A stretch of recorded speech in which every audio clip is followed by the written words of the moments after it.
The colony world was quiet that evening, a soft orange sun setting behind the mountains, painting the sky in shades of red and gold.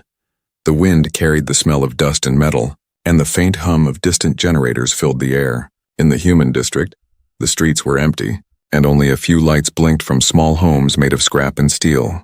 Eli, a 7-year-old human boy with bright eyes and messy hair, sat on a pile of old crates near the border fence. He liked watching the sky change colors, but that evening, his attention was caught by something strange. Beyond the tall metal fence in the alien district, he saw a small figure sitting alone on a rock. It was a child, but not human. Her skin shimmered faintly like liquid silver. Her hair was white as frost, and her large eyes glowed faint blue in the fading light. Eli had seen aliens before from a distance. Tall soldiers and traders, but never a child. This one looked lonely. Her head lowered, her thin arms hugging her knees, and beside her there was nothing. No toys, no friends, just silence. The air between them felt heavy. The fence hummed with energy, and Eli knew he was not supposed to cross or talk to anyone from the alien zone. Still, something inside him whispered to move closer. He climbed down from the crate, his small boots crunching the sand. He stopped a few feet from the fence. The alien girl raised her head slightly. Her glowing eyes meeting his, she didn't move or speak. She only watched him with quiet curiosity. Eli smiled shyly, waving his hand, but she didn't respond. Instead, she turned her gaze away, looking at the ground again. Eli felt something ache in his chest. He looked at his hand and saw his favorite toy, a small hoverball, half broken but still glowing faintly blue. It used to be a gift from his father before he left for the outer mines. Eli never let anyone touch it, but now he looked at the lonely alien child, and something told him she needed it more. He crouched down and rolled the ball gently through the sand toward the fence. It bounced once, hit the metal grid, and slipped through a small gap at the bottom. The ball rolled slowly to the alien girl's feet. She looked up in surprise, blinking her glowing eyes. She reached out carefully, as if afraid it might burn her. When her fingers touched it, the toy lit up brighter, spinning softly and floating above her palm. Eli grinned, clapping his hands once in joy. The alien girl's expression changed. Her lips parted slightly, her eyes wide with wonder. For a second, she looked like any child, amazed and happy. She glanced at Eli again, and for the first time, her face softened into what almost looked like a smile. The moment was quiet, but full of meaning. The air around them felt warmer, the hum of the fence softer. Eli took a small step back, nodding as if to say, "It's yours." The alien girl looked at him, then at the toy again, holding it close to her chest. She whispered something in her own tongue. The words were soft, musical, and kind. Eli didn't understand, but he smiled anyway. Then suddenly, something above them flickered. A small mechanical drone hovered in the air. Invisible until now, its red lens glowed faintly. Scanning both children, Eli didn't notice, but the alien girl did. Her eyes widened in fear. She stood up quickly, clutching the hoverball, and stepped backward. She looked at him one last time, her expression full of worry and sadness. Then she turned and ran into the mist beyond the fence. Disappearing among the rocks, Eli blinked, confused. He took a step forward and called softly, "Hey, wait!" But she was gone. Only the sound of wind answered him. Night came fast, and Eli sat near the fence, waiting, hoping she might come back. The lights from the alien side shimmered faintly in the distance like stars. He didn't know that his small act, giving a toy, had just been recorded and transmitted far above the planet to ships orbiting in silence. Ships belonging to the alien girl's people, powerful and proud warriors who had been watching for threats against their kind. Deep inside one of those ships, the commander, her father, looked at the recording on a glowing screen. He saw his daughter playing with the human boy's toy, her eyes glowing with happiness he had never seen before. He frowned, confused, then angry. His voice echoed through the ship. "Who is this human child?" Back on the planet, Eli finally stood up.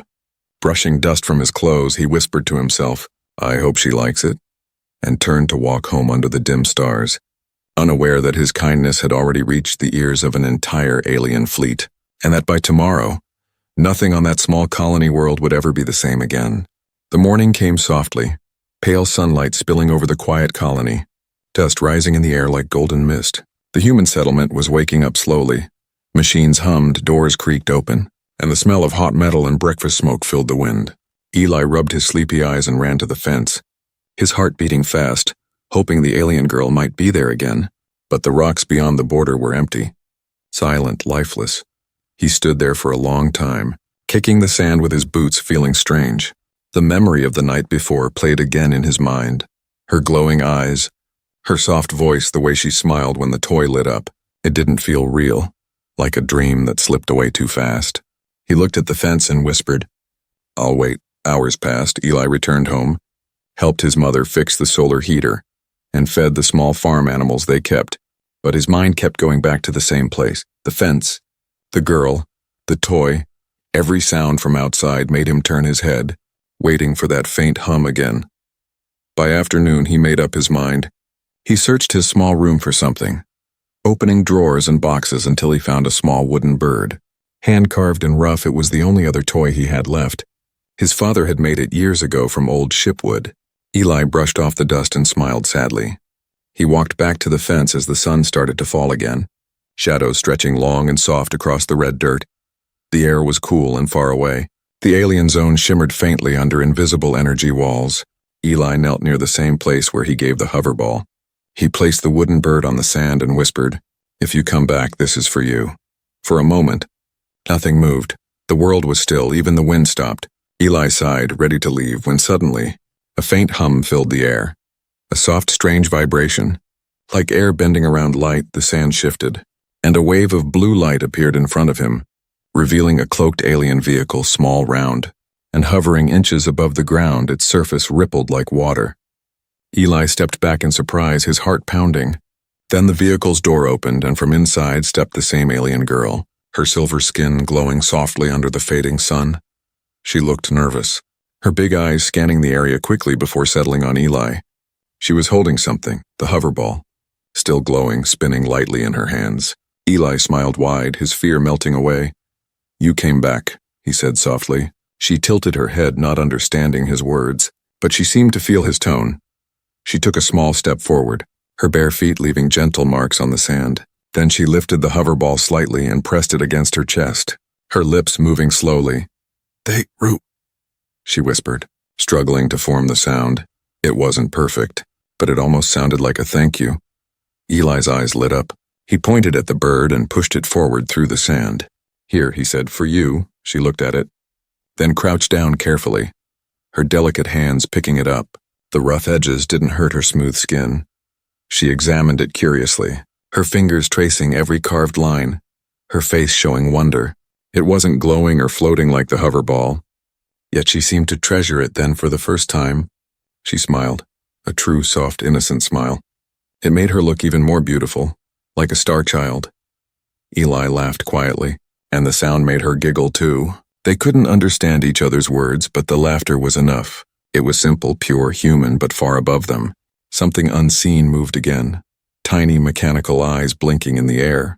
Small drones, invisible to human sight, watched every second of their meeting, recording, analyzing, sending data into orbit. Eli didn't see them, but the girl did. Her smile faded slightly. She looked up for a moment, sensing danger, her hand tightening on the hoverball.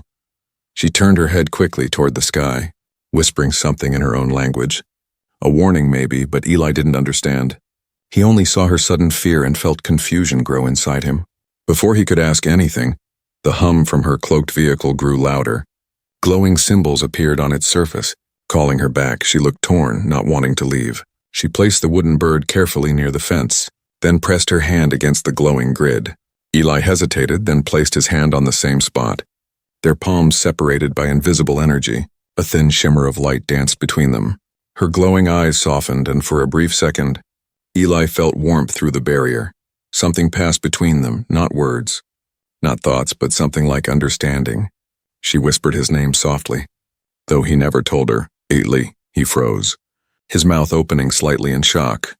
But before he could say anything, her vehicle hummed louder, pulling her backward gently. She gave him one last look, a look full of promise, sadness, and something deeper. Then she stepped inside. The craft shimmered, and in seconds it vanished like mist, leaving only silence. Eli stood there for a long time, staring at the empty space, his small hand still touching the fence, his heart pounding with questions he couldn't explain. He picked up the wooden bird again and smiled faintly. It felt warm, as if it had been touched by light. High above the planet, inside a massive alien warship cloaked in shadow, a commander watched the recording in silence. his sharp eyes narrowing as he saw his daughter speak the human's name. His armor shimmered faintly under the light, and his voice was cold when he spoke. "Find the human boy. Back on the planet."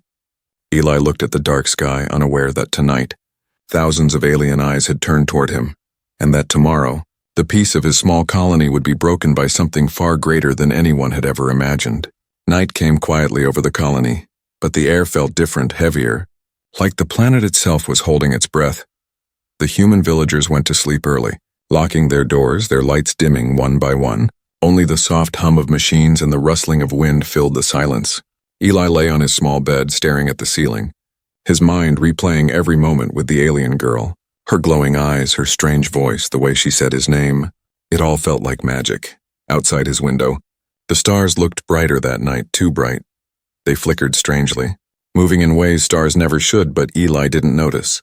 He was already drifting into sleep, holding the wooden bird close to his chest. Far above the planet in the cold dark of space, the alien fleet watched. Hundreds of ships floating silently in formation, their hulls black as shadow, engines pulsing with soft blue light. Inside the main command ship, Commander Thorane stood before a large screen showing the image of his daughter and the human boy, his face unreadable.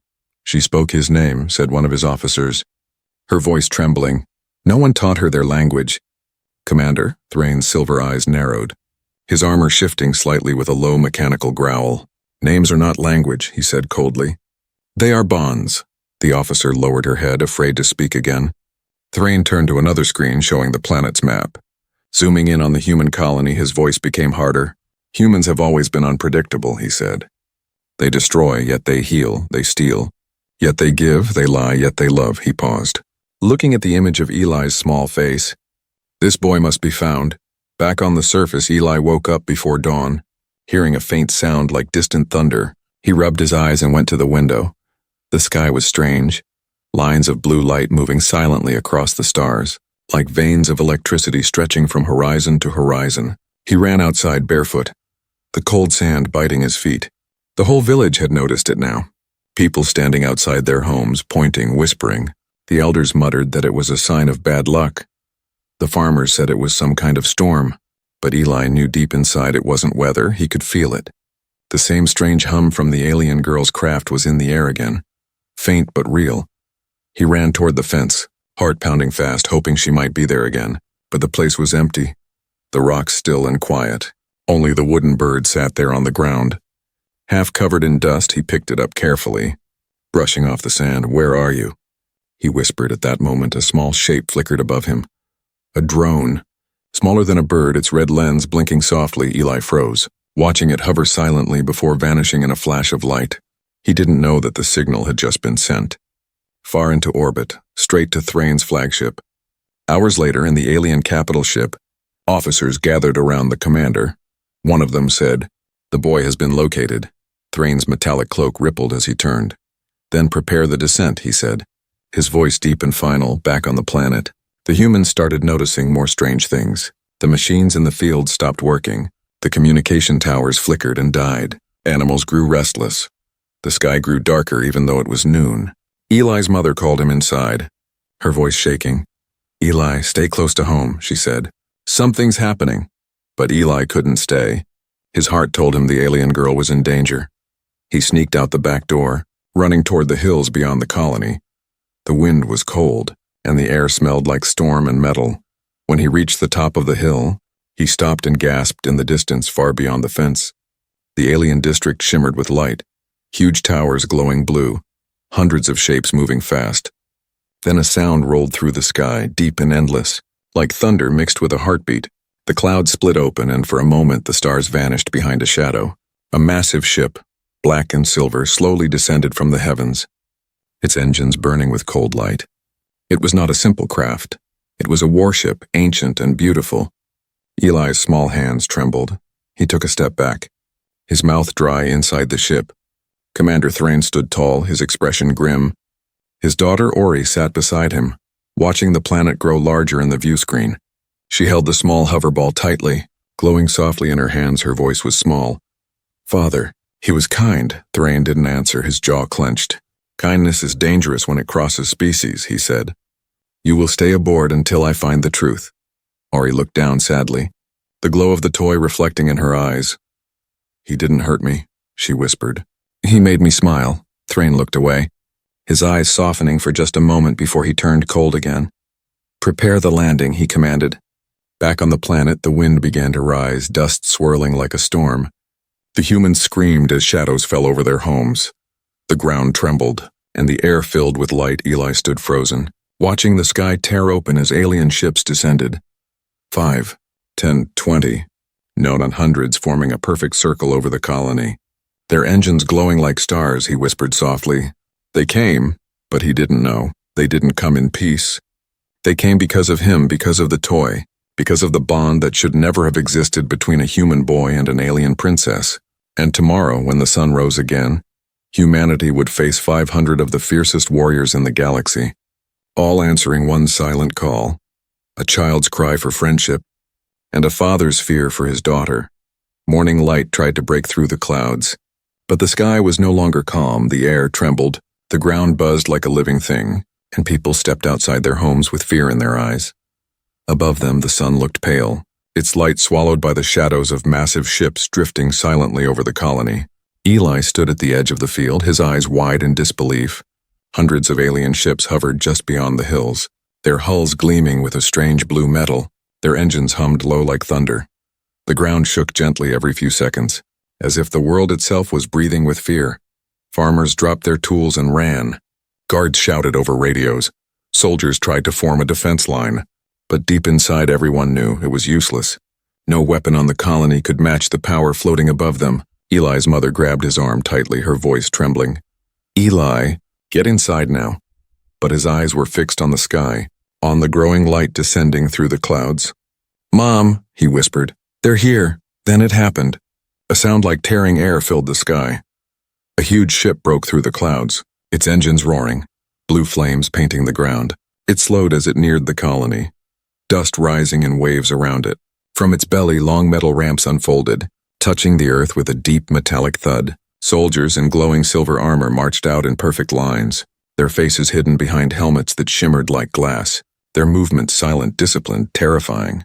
Behind them came massive beasts, creatures with 6 legs, eyes like molten gold, armor plates growing out of their skin. They stood guard, breathing smoke and heat. The villagers froze, no one dared to move. The soldiers stopped in a formation that looked like a mirror, every step perfectly timed. Then they parted, creating a path down the center. From the ship's ramp, a smaller figure appeared, her presence calm but powerful. Her silver skin glowed softly in the morning light. Her hair flowed like white silk, and in her hands, she held a glowing hoverball spinning slowly. She looked around with innocent eyes, searching until they found him. Eli felt his heart stop. It was her, the alien girl, Ori. She was dressed in light armor now, a cloak trailing behind her, her small hand clutching the toy he had given her. She smiled softly when she saw him. But around her stood hundreds of towering warriors. Watching in silence, behind her the air shimmered again. And another figure appeared, tall, broad, and covered in heavy armor that pulsed with energy. His eyes glowed faintly like molten silver, and his presence made even his soldiers lower their heads in respect. This was Commander Thran, Ari's father. He stepped forward slowly, his boots sinking slightly into the dirt, each step echoing like thunder. His voice was deep and calm, but it carried power. "Who," he said, "gave my daughter this?" He raised the hoverball high, the blue light reflecting across his armor. No one spoke. The humans stood frozen, staring at the scene in disbelief. Some dropped to their knees, others stepped back, afraid to breathe. Eli's mother held him tighter, whispering, "Stay quiet." But Eli could feel something pulling him forward. He took a deep breath, his small hands shaking. Then he stepped out of the crowd, his voice barely more than a whisper. "I did." Every alien warrior turned their gaze toward him. The sound of armor shifting filled the air. Thrain's eyes locked onto the tiny human boy, his expression unreadable. "You?" he asked, his tone full of both disbelief and curiosity. Eli nodded, his voice trembling but honest. "She looked sad," he said. "So I gave her my toy." The field fell silent. Even the wind stopped for a moment. Thrain looked down at the toy again, then at his daughter, who stood quietly, her eyes shining with emotion. She took a small step forward. "He helped me," she said softly, her voice musical. The first time anyone on the planet had heard an alien child speak human words. Gasps rippled through the crowd. Ori turned to her father. "He made me smile," she said again, her tone gentle but firm. Thoraine's expression changed, only slightly, his jaw tightening. His eyes softening for a second, he looked at Eli. This small, fragile human child who had done what no ambassador, no treaty, no soldier had ever done, touched the heart of his daughter. Eli didn't understand the weight of what was happening. He only saw the girl he called a friend. He smiled shyly at her and she smiled back. Then one of the alien officers stepped forward quickly. Speaking in their language, harsh and fast, Thrain raised his hand. Silencing him, his deep voice calm. "No," he said. "There will be no harm." He looked back at the boy. Lowering the toy slowly. "You gave her kindness," he said. "And she gave it life." He looked around, his voice now echoing like a storm. "Remember this moment. Warriors," he said, "because today a child of Earth reminded us what our empire has forgotten." The alien soldiers bowed their heads slightly. Their weapons lowering, Ori stepped closer to Eli, her small hand reaching out through the air. "Eli," she whispered, smiling again. "Friend?"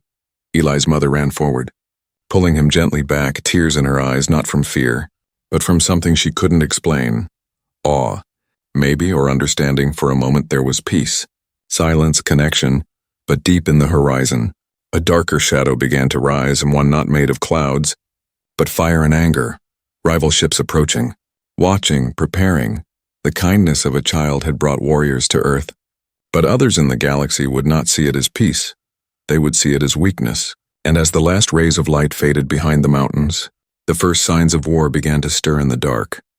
The air felt heavier that evening, as if the planet itself knew something big was coming. The sky had turned from blue to gray, the clouds glowing faintly with the reflection of alien ships hanging above the colony. People whispered behind closed doors, afraid to even look outside. Human guards had lowered their weapons, standing frozen beside the silver-armored warriors who now guarded the village in perfect silence. Eli sat near the edge of the field, his heart still racing from what had happened earlier. His mind couldn't stop replaying the moment when the alien commander spoke to him, his deep voice echoing across the ground. His glowing eyes staring right into his soul. It didn't feel real. It felt like a dream that was too big for a small boy like him. The alien girl, Ori, sat nearby, holding the hoverball, the light from it glowing softly between them.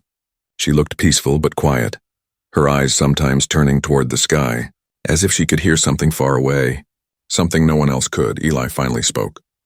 His voice soft. "Are you okay?" he asked. She turned toward him, blinking slowly. She smiled faintly. "Okay," she said, the word broken but clear.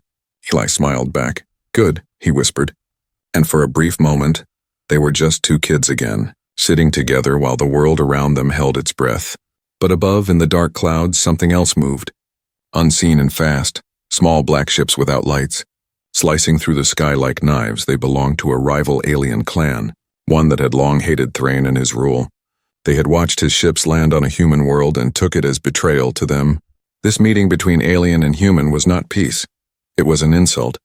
In Thrain's command tent, the air was filled with the soft hum of alien machinery. Maps of the colony and energy grids hovered in the air. His second in command, a tall warrior with red markings across his armor, spoke quickly. "Commander, enemy ships approaching."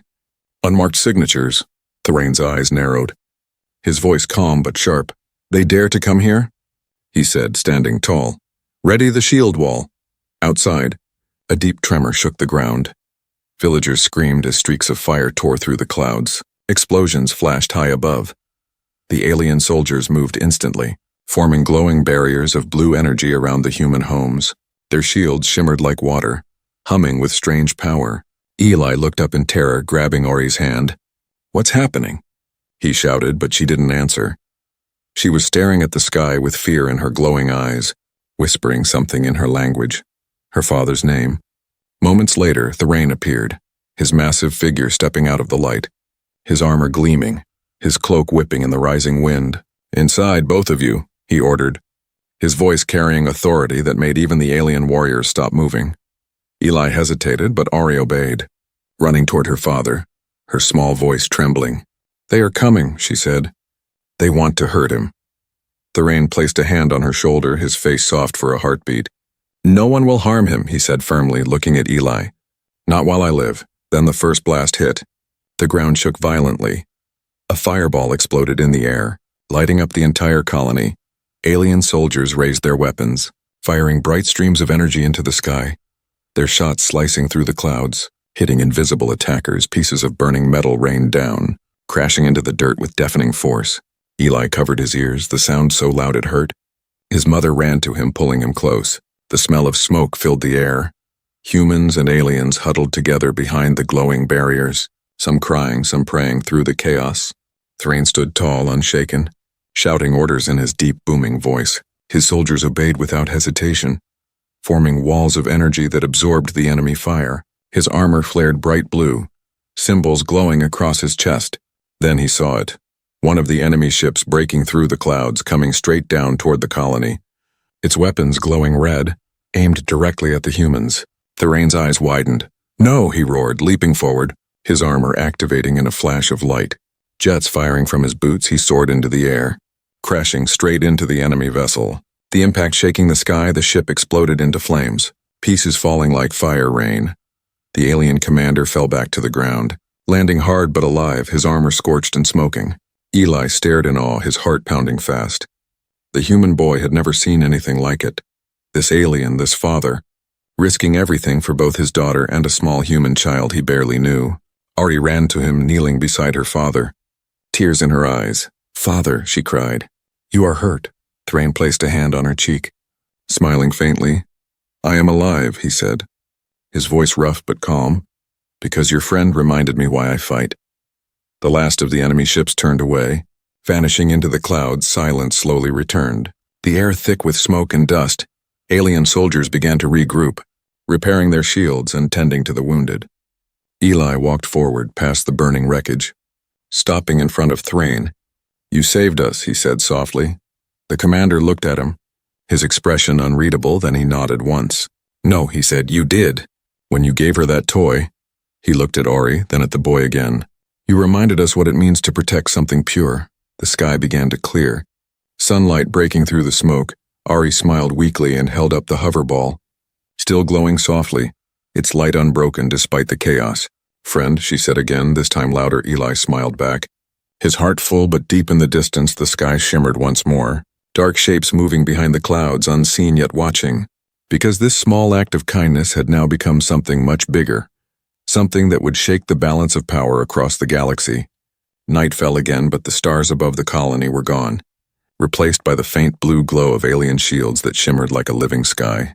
The battle from earlier had left deep scars across the land, burned soil, smoking wreckage, and silence heavier than words. Eli sat on the roof of his small home, his knees pulled to his chest, staring at the horizon where the alien ships floated like giants in the dark. He could still hear the echo of explosions in his head, every boom reminding him of what had happened just hours ago. The humans were safe for now, guarded by the very beings they once feared. Alien warriors patrolled the streets in silence, their armor glowing faintly as they moved, their shadows long and strange under the broken moonlight. Eli's mother watched him from inside, worried but proud. Her small son had stood face to face with the most powerful alien in the system, and somehow the alien hadn't destroyed them. He had protected them. But peace was fragile and far beyond the clouds. Hidden in the cold void of space, a darker fleet was moving. These were not Thrain's soldiers. These were the rebels, the outlaws, ancient enemies who hated his rule and believed mercy made him weak. They had watched the broadcast of his daughter hugging a human child, and to them it was shame, insult, and betrayal. In their black warship, the rebel commander growled. "He bows before humans," his voice like thunder. "Then we'll burn the humans first." His orders spread like fire through the fleet, and soon hundreds of stealth ships began descending toward the planet, invisible to the human eye. Down below, Ari couldn't sleep either. She sat inside a glowing tent beside her father's command post, her small hands holding the hoverball tightly, the light from it pulsing with her heartbeat. Her father stood outside, his armor shining in the dim light, his gaze fixed on the horizon. She whispered softly, "Father, are we safe now?" Thrain turned his head slightly, his voice calm but low. "Safety is never promised, little star," he said. "But as long as I breathe, you will not be harmed." Ori looked down at the toy in her hands, then at the small wooden bird sitting beside her. "A gift from Eli. He is alone too," she said. "Like me." Thorane paused, his expression softening. Perhaps that is why the stars made you meet, he said before walking out to the field. Moments later, the ground shivered again, faint at first, then stronger, dust rising into the air. A deep hum filled the night, and the blue shields flickered once, then twice, like candlelight fighting against wind. Thorane's head snapped up. His voice thundered, shields down. To positions. The alien warriors moved instantly, forming defensive lines, weapons charging with bright energy, the air around them pulsing with raw power. Human soldiers ran for cover, shouting in panic.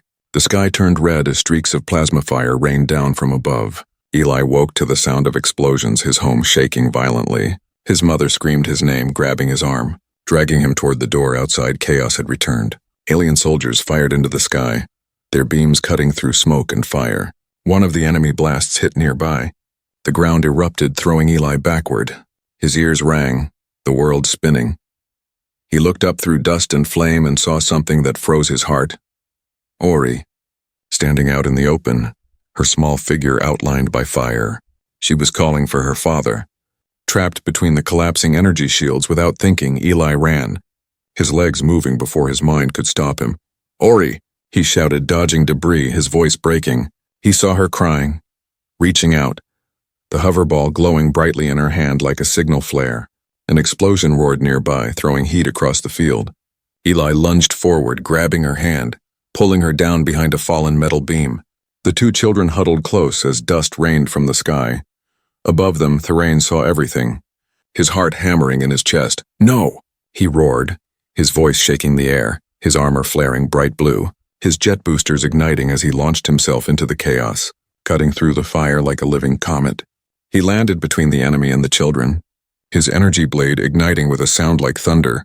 Alien rebels charged at him, but he moved like a storm, every strike precise, every blow full of fury. His armor cracked and burned, but he stood his ground, protecting the two small figures behind him.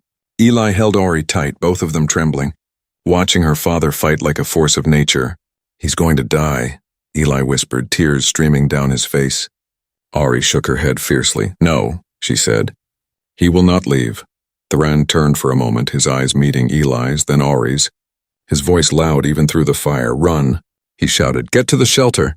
But Eli shook his head, refusing to move. I won't leave her, he yelled back for a moment. Time seemed to stop. A small human boy defying the command of a galactic warlord, choosing friendship over fear. Thorane saw that look, and for the first time, a strange pride filled his heart. He roared again, summoning his last strength, driving his blade into the ground, unleashing a shockwave of energy that lit the whole field in blue light. The attacking rebels were thrown back, ships spiraled out of control, crashing into the hills. The night turned white, then silent when the light faded. Thorane stood in the smoke, his armor cracked, his breathing heavy. Ori ran to him, tears streaming down her cheeks. Father, she cried, wrapping her arms around him. He knelt slowly, resting one large hand on her shoulder, his voice soft. You are safe, he whispered, then looked at Eli, his silver eyes glowing faintly. And you have the heart of a warrior. Eli didn't know what to say. He just nodded, his chest tight around them. The battlefield was quiet again. The humans peeked from shelters, the alien warriors bowed their heads, and above them the stars began to return, twinkling faintly through the smoke. But peace would not last far above in the black of space. More red lights flickered, the rest of the Outclaw fleet ready for revenge, and this time, they would not stop until either the humans or Thorane's people were gone. Dawn came slow and silent, the sky still bruised from fire. Smoke drifted lazily over the battlefield, and the ground was covered with ashes, broken metal, and the faint glow of cooling alien armor. The wind whispered softly through the wreckage, carrying the smell of burnt soil and ozone. Eli sat on a fallen beam beside Ori, both of them quiet, covered in dust, their faces pale but alive. Ori held the small hoverball close to her chest, its light dim but steady. Beside them lay the wooden bird Eli had carved, cracked but unbroken, like the strange bond between them. The alien warriors moved slowly across the ruins, collecting their wounded, their once flawless armor now scratched and blackened. The human colonists peeked out from their shelters, cautious, confused, but grateful. They had expected destruction, yet they were still alive at the center of the field. Commander Thorane stood tall, though his armor was torn and his body bruised. Deep cuts marked his face, but his eyes burned with calm fire. The storm was over, and for the first time in years he felt something other than rage. He felt peace. Ori ran to him, tears glistening in her glowing eyes. "Father," she cried softly, "it's over." Thrain knelt slowly, his joints creaking under the weight of his armor. He placed a large hand gently on her shoulder. "It is," he said, his voice low and tired. "Because you lived." He looked past her to Eli, the small human boy who had refused to run, who had stood beside his daughter while the sky burned. Eli took a hesitant step forward, his voice quiet. "You saved everyone," he said. Thrain looked at him for a long time, the corners of his mouth lifting slightly in something close to a smile. "No," he said. "You did when you showed her kindness. You changed everything." The alien soldiers around them lowered their heads, a sign of deep respect. Even the humans could feel the shift. The tension that had once divided both species was fading, replaced by something new, something fragile but real. Ori looked at her father, her voice trembling. "They helped us too," she said, pointing at the human families now stepping out into the sunlight. Mothers holding their children, men helping the wounded aliens, sharing water, wrapping cloth around their injuries. No one spoke the same language, yet somehow they understood each other. Thrain's gaze swept across the scene, his voice deep and steady. "This day will be remembered," he said, "not for war, but for what two children taught us." The air shimmered faintly as the communication link from orbit opened. An officer's voice came through. "Commander, more rebel ships are approaching. Shall we prepare to strike?" Thrain looked at the sky where faint red dots glimmered far beyond the clouds. His hand clenched, but then he looked at Ori and Eli. Standing side by side, small yet brave, he shook his head slowly. "No," he said. "Prepare to speak." "Speak, sir," the officer replied in confusion. "Yes," Thrain said firmly. "Tell them what happened here. Tell them that the humans did not attack us, that they stood with us. Tell them that if they wish to burn this world, they will burn us with it." There was silence over the radio, then a single reply. "Understood, Commander." He turned back to Eli and Ori, his expression softer now. "You two are the reason this world still stands," he said. "Ori, my daughter, you carry the blood of warriors, but your heart belongs to peace. Never forget that." Ori nodded, tears falling silently. "I won't," she whispered. Thrain placed his other hand on Eli's small shoulder. The boy looked up, eyes wide. "And you, little human," Thrain said. "You have done what no army could. You made an empire. Listen." Eli swallowed hard. Unsure what to say, finally he whispered, "We're friends now, right?" Thrain's deep laugh echoed softly, weary but true. "Yes, Eli, we are." He stood tall again, raising his arm, and the alien soldiers around him followed, their armor flashing as they saluted the boy, 1,000 glowing eyes reflecting the rising sun. Eli looked around amazed, his heart swelling with something he didn't understand. Pride, maybe, or hope. Ori turned to him, smiling gently. "See?" she said. "They listened to you." He laughed quietly, rubbing the back of his neck. "Guess I'm louder than I thought," he said. And Ori giggled softly, the sound pure and bright, echoing through the silent field. As the sun climbed higher, the massive alien ships began to rise slowly into the air, their engines humming softly like the wind. Soldiers marched aboard, carrying banners marked with glowing symbols. A new crest, one that showed two hands, one human, one alien, reaching toward each other. Thrain looked down at the children one last time. "I will return," he said, "not as a commander, but as a friend of your world." Ori hugged Eli tightly, her small voice whispering, "Goodbye, for now." Eli's voice cracked a little. "You'll come back, right?" She smiled. "Always," she said, her glowing eyes warm and full of promise. Then she stepped back, holding the hoverball high in the air, the light inside it flickering like a small blue star. Thrain turned and walked toward his ship, his heavy footsteps fading into the hum of engines. The alien fleet began to rise, slowly disappearing into the brightening sky, leaving behind silent sunlight and two children, one human, one alien, standing in the dust, watching the sky with tears and smiles. Eli held the wooden bird tight against his chest, the last echo of their friendship, and whispered softly, "Goodbye, Ori," above the clouds, as the ships vanished into the stars. Thrain's voice came over the comms, calm and proud. "Let the galaxy know. The humans are not to be feared. They are to be remembered."